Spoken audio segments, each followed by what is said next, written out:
Hello, people that how's that doing? So first of all, I just want to say to every member of the Defence Forces, I do a serve the Defence Forces, Army, Navy, Air Corps.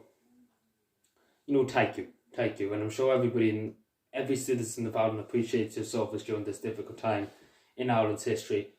People who have retired from the Defence Forces have rejoined the Defence Forces to serve their country. And this is what I'm going to say to the people. The Defence Forces, and I know so many of the Defence Forces, that one of the these people I know are one of the greatest people I know who serve their country with great distinction in other countries in peacekeeping and at home. And since they were young, they wanted to be in the Defence Forces. And they had to leave because they couldn't afford. They couldn't afford to survive. And the thing is, the people in the Defence Forces get badly treated because they have no union. They rely on you and me. They rely on the public to stand up for them. Because they are the people's army. They are the people of Ireland's army. They rely on you and me to stand up for them. They rely on their families to stand up for them. They have no such thing as a union. And the government because they have no union, they have no voice. And that's why they treat them so badly. I can go on with the malnourishment, the maltreatment of the Defence Forces. And the thing is, and I always say this to them, the people in prison, the people who murder people in prison, the people who do drugs and deal drugs to kids, they get top-notch prison cells with TVs and, everything, nice beds, nice cover, nice cushions, the full loveliness of the state. And the Defence Forces barely get a mattress and barely have to sleep on decks on the ships, of the Irish Navy ships, that we so desperately need at the moment. And that's, I'm sure everybody would say and agree with me, that's no way for anybody to be treated. That's no way for anybody to be treated, especially somebody.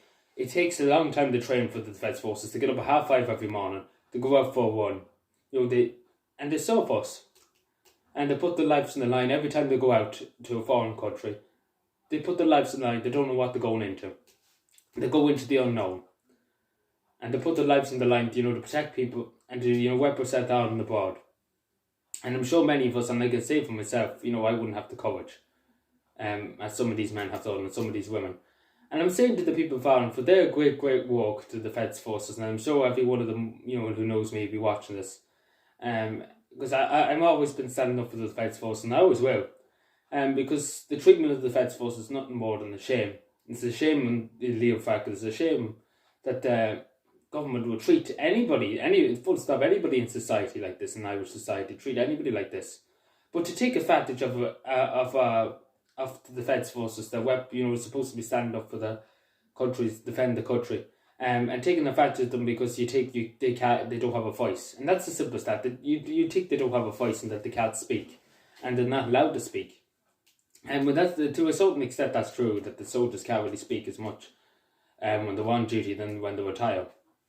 But the malnourishment, the maltreatment of the soldiers, you just have to talk to some of them. Used to be in the Navy, used to be in the Air Corps, used to be in the Army. If you talk to some of them, the stories that they tell you about the maltreatment in the Army, you go and you look at it and you're like, you go up to Mountjoy, you get better treatment in Mountjoy.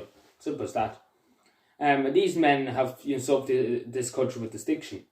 Have went out to foreign countries and put their lives on risk to help others. And many of the Defence Forces, they don't ask for much. The only thing they ask for is a bit of respect. They do and a bit of a decent wage to keep their family alive. One Defence Forces person that I know who used to be in the Defence Forces down at Athlone said there was one man who lived down the country and he couldn't afford the fuel home. He slept in his car. Superstar, and he couldn't afford it. And that's just to show you how bad the pay is. And for the time when the floods were in the Shannon, they had to put sandbags up. This is only a few months ago. They only got €1.75 an hour. That's €1.75. Yes, €1. You heard me right. €1.75. That's all they got for overtime. That's all they got. And the treatment of this has to stop. And I'm saying to the people farm for their great work in helping in this national emergency, we have to stand up for them. We have to be their representation. And we have to defend them as they defend us every day of the week. And we have to defend them every day of the week, the same as they defend us. And I'm saying to people, we have to stand up. We have to take a stand against this government how bad they treated the Feds Force. I couldn't care if they never had a bullet in any of their guns, and I might as well say that straight. I would rather they be well treated, have a bed to sleep in, be treated respectfully, that they can, take care of their families. I couldn't care if they had never had a gun in the Irish Army, and I might as well be simple, straightforward to saying that. Because as long as the soldiers are okay, because these men, volunteer to put their lives in the line for us and for this country, and to defend our freedoms.